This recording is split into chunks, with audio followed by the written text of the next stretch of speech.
From the Center for European Reform, this is the CER podcast. Posons-nous sérieusement la question de l'avenir que nous voulons et ayons tous ensemble le courage de le construire. Für uns in Deutschland ist das Bekenntnis zum vereinten Europa Teil unserer Staatsräson. A strong united Europe is a necessity for the world because an integrated Europe remains vital to our international order. This is the moment for Europe to lead the way towards a new vitality. Hello and welcome to the CER podcast. I'm Camino Mortera-Martinez and I head the CER's Brussels office and I'm hosting today's episodes. Today, I'm joined by Ian Bonds, who is our Director of Foreign Affairs, to discuss the European Union's elusive China policy. Welcome back to the podcast, Ian. Thanks very much, Camino. Ian, you, like the US, you've been watching China closely for many, many years now. By contrast, me, much like the European Union, never thought I would have to be thinking so much about China. And yet, a golden rule for every EU watcher at the moment is be aware, China is everywhere. Is that true? Is China really everywhere? Well, maybe not everywhere, but it's in more and more places. And to be honest, I haven't been watching China that long, certainly not as long as I've been watching Russia. But China has been a big factor in the world economy for a long time now. But what we've seen in the last few years, certainly in the last decade or so, since Xi Jinping came to power, is that China has become more and more of a player in global politics as well. And that's what's new and I think in some ways difficult for the EU and the US to deal with. As you said, it's been at least a decade that we should have been worrying a little bit about China and its influence in the world. And yet, before Russia's invasion of Ukraine, the European Union didn't even think about China. And surely the European Union's China policy was rather confusing. Why do you think that was? Yeah, I mean, the EU's China policy from 2019, when it published a communication on this, was essentially an attempt to find a balanced policy. So it characterized China as a partner in some areas, so for example on climate change, that sort of thing, as an economic competitor, but also as a systemic rival promoting an alternative model of governance. Now, that was already something quite radical for the EU, because prior to that, really, the focus had been just on those first two elements, on China as a potential partner in some areas and on China as an economic competitor, but basically a competitor who more or less agreed on what the rules of the game ought to be, while wanting a few more of the referees and umpires to be Chinese. So what the EU started to see, and I would say this really does relate to Xi Jinping and maybe even to Xi Jinping's sort of second term as General Secretary of the Chinese Communist Party. So that's sort of, 2017 onwards, was people started to think, well, China is actually becoming more and more assertive globally.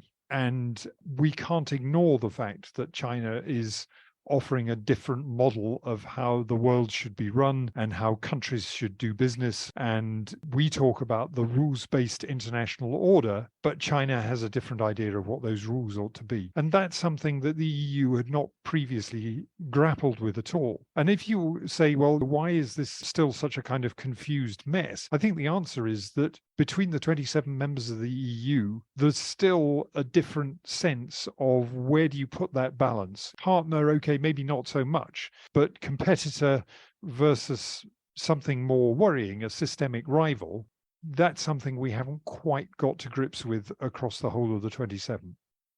Yeah, and also, of course, we not only have European Union member states, but we also have the European Union institutions, right? So we have Commission President Ursula von der Leyen, who gave a rather harsh speech on China at the beginning of April, incidentally the same day that Spanish Prime Minister Pedro Sánchez went to China to sort of ask Xi to mediate in between Russia and Ukraine. Then we also had German Chancellor Olaf Scholz, who went to China in November, ostensibly with a business agenda.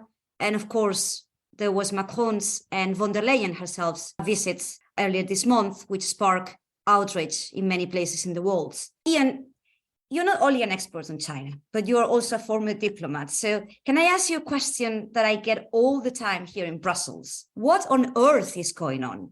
Because you can have different ideas, and I do understand that we don't know what the balance between these different elements of our China policy is, but do we need to show it to the world? Do we need to do it this way? I think that's always a problem when you're dealing with China, and China is such a big economic factor.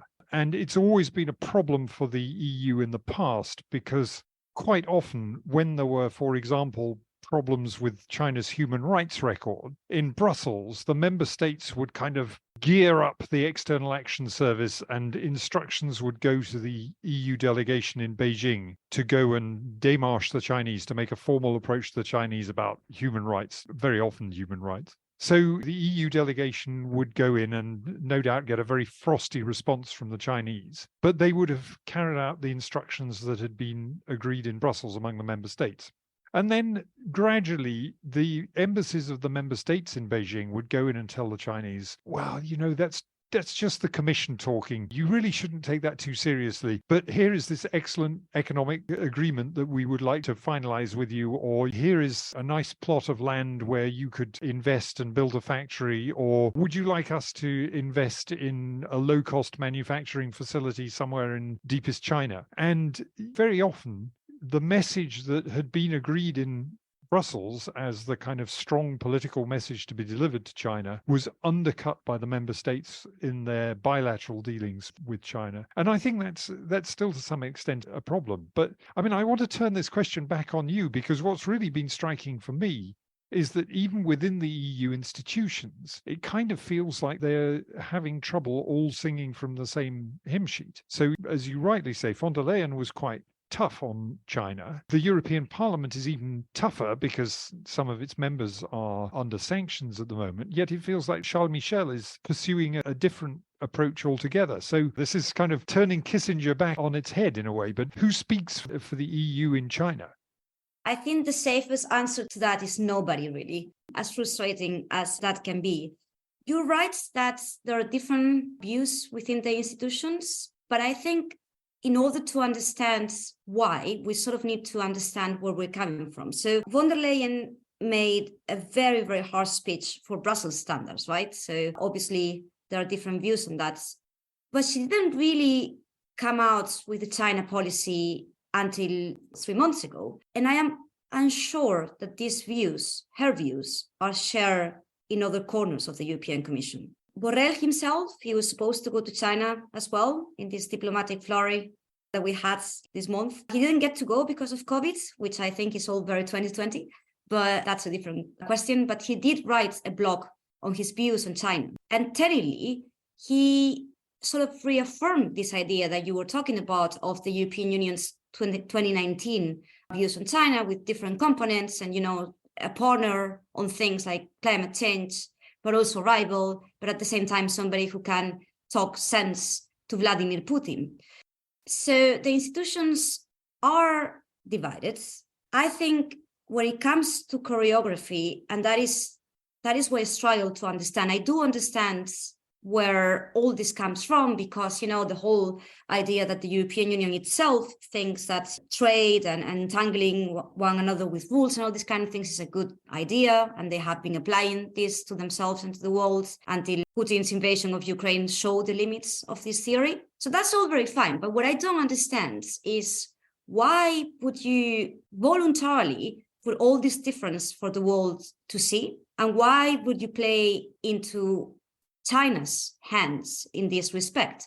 For example, one of the things that I think we forget when we're talking about Macron's and von der Leyen's trip, and that we criticize a lot how Macron got the red carpet and von der Leyen did not. This was not done by the Chinese. I mean, this was a feature of the trip. Macron decided that he would invite von der Leyen on the trip, presumably to give some sort of sense of unity, knowing fully well that because of the whole diplomatic choreography itself, he was going to get the honors of head of state and government that he is, and she was not.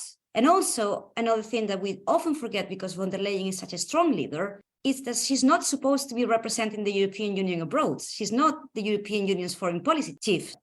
That would be Borrell, and to some extent as well, Charles Michel, who is supposed to be the number that you call when you want to call Europe. right? But von der Leyen has been doing a lot of the heavy lifting of the European Union's foreign policy because of her very strong stance in Ukraine and because of the importance of things that the Commission does have competencies on, like trade and digital and other things.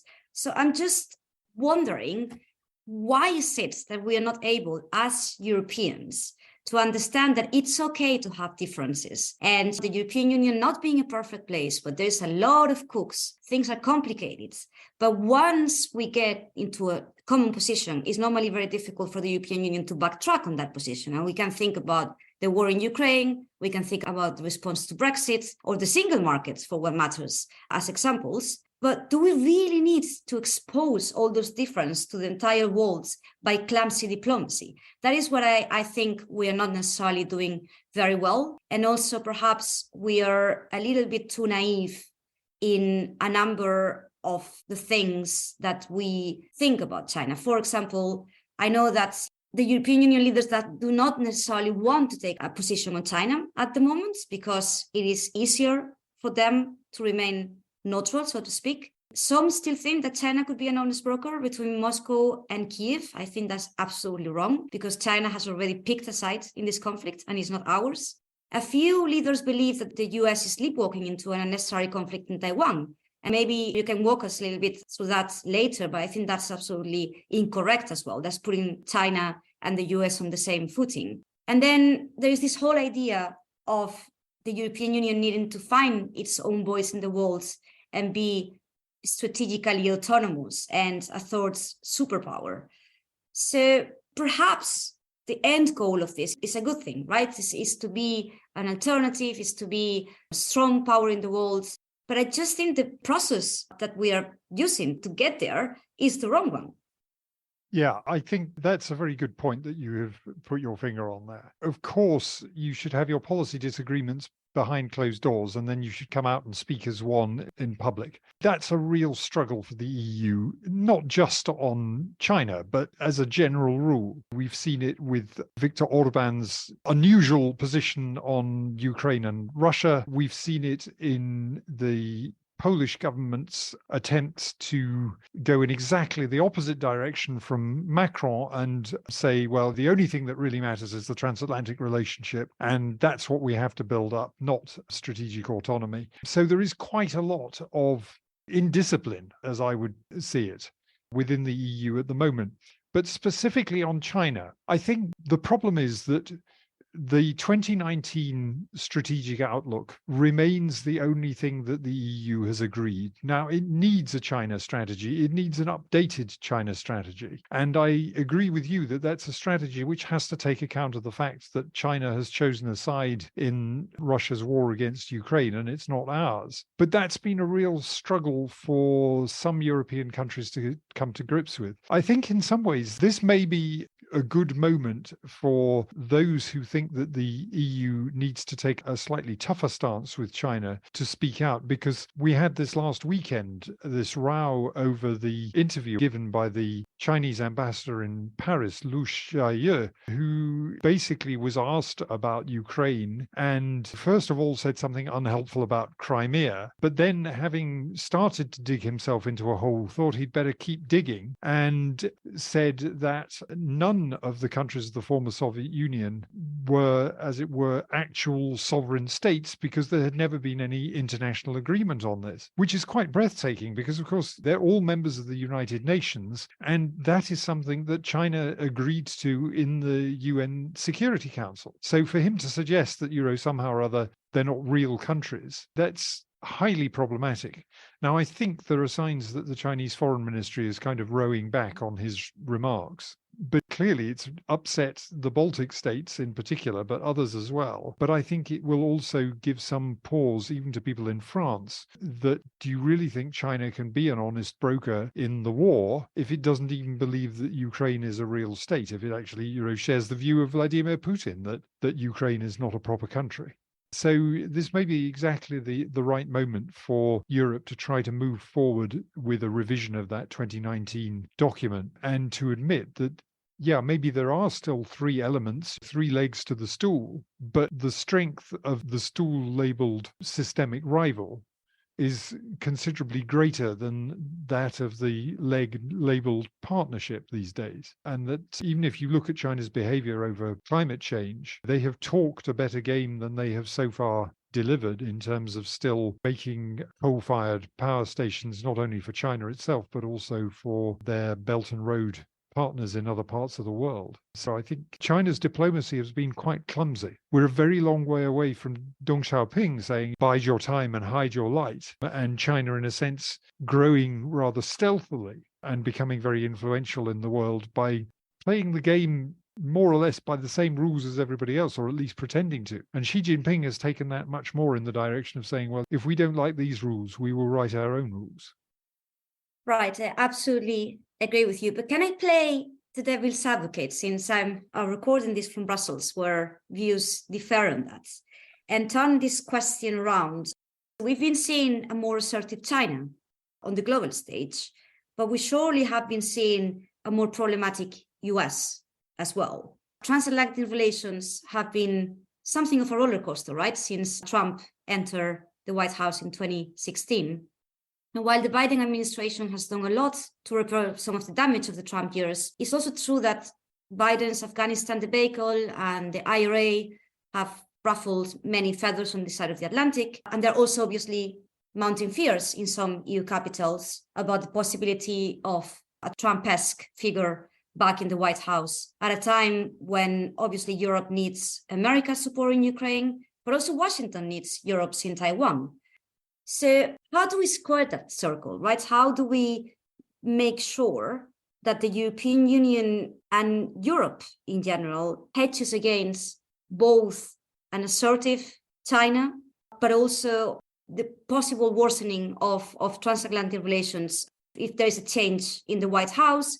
Is that an exaggerated fear? How do we deal with that?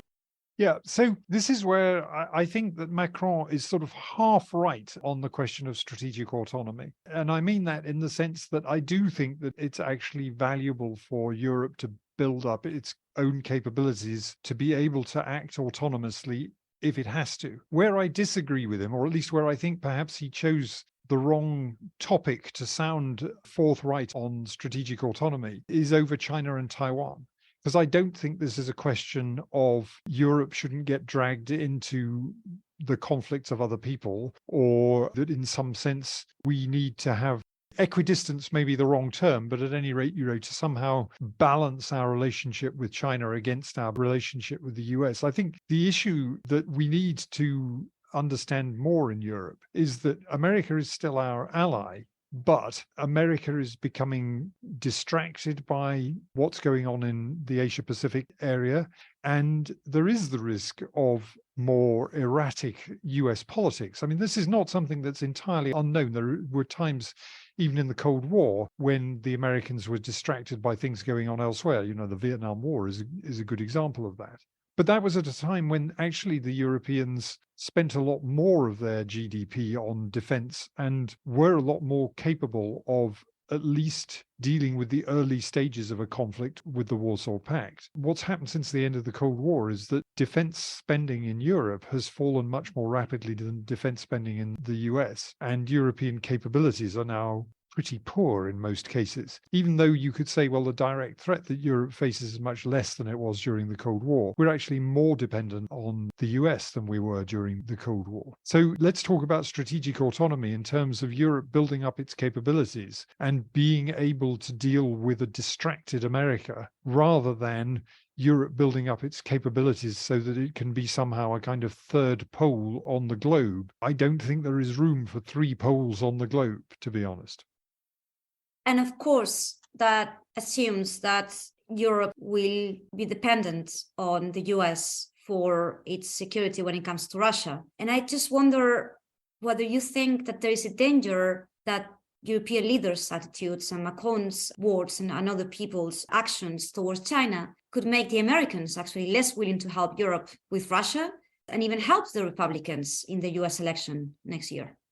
I would separate actually the Republicans from Trump, because there is still a lot of Republicans who understand the stake that the US has in European security and who also understand that Russia, with the size of its nuclear arsenal, is still a significant competitor for the US. I think the problem for the Europeans is that really we should be able to deal with the conventional arsenal that Russia has without having to rely on the Americans. I mean, the fact is that collectively, Europe spends more on defense than Russia does, but it gets a lot less for the money that it spends. And the question we should be asking ourselves is, what can we do to improve on that situation?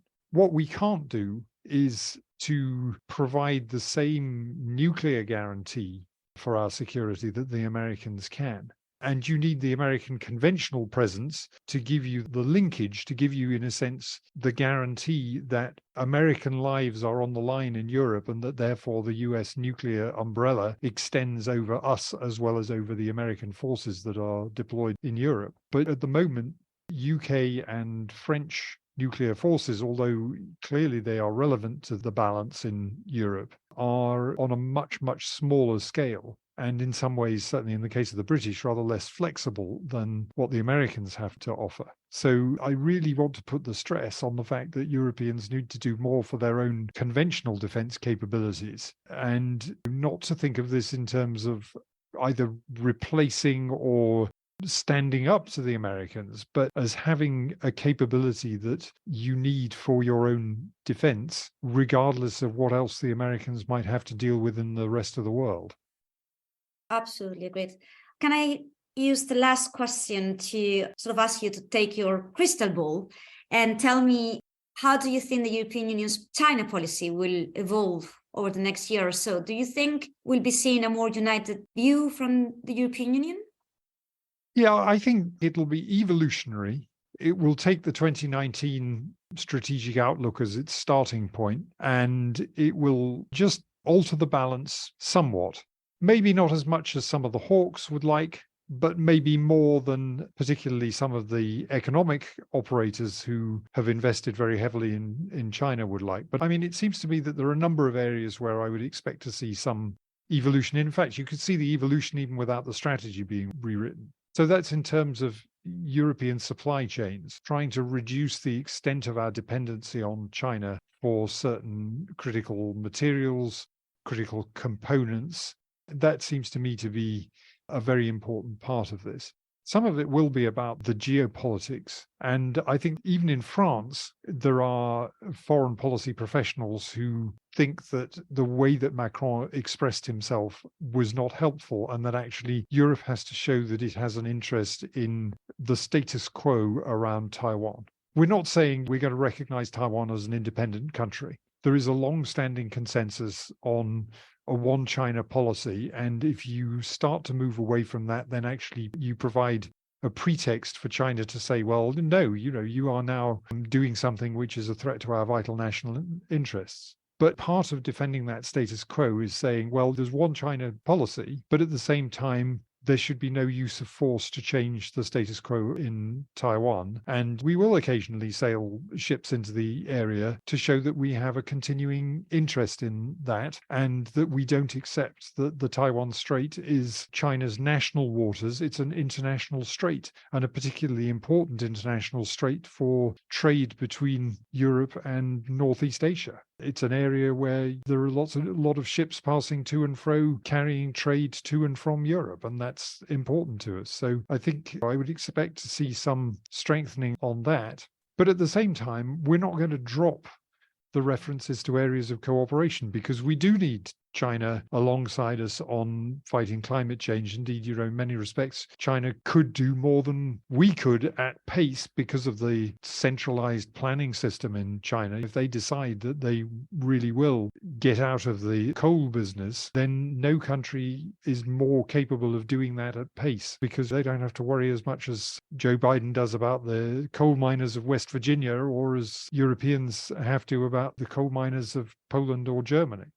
So I think we need the Chinese on that. We need them on health issues. They haven't been superbly cooperative on things like the sources of COVID-19, but they are important players in global health issues. So we need to work with them on that. And even in the economic area, as long as we're not talking about dependency, then I think there is mutually profitable business to be done between China and the European Union. And I think in some respects, we're always going to be in a slightly different position from the Americans on this, because Europe, for all the talk of a third superpower, the reality is Europe doesn't really see itself as a geopolitical rival to China. We don't mind if China rises, as long as China rises within a framework of rules that we are reasonably happy with. Whereas I think for many people in the US, the rise of China means the end of American supremacy, and that's something which they view as inherently threatening in itself. Ian, thanks so much. This has been really, really insightful. So thank you so much for joining me in this week's CER podcast to explain all things EU and China. And thank you also to everybody listening at home. If you'd like to stay informed on everything Europe, subscribe to the CER wherever you get your podcast. Goodbye and see you next time. Thank you for listening to the CER podcast. If you have any feedback for us or want to leave suggestions for a future episode, then you can find us on Twitter at CER_EU.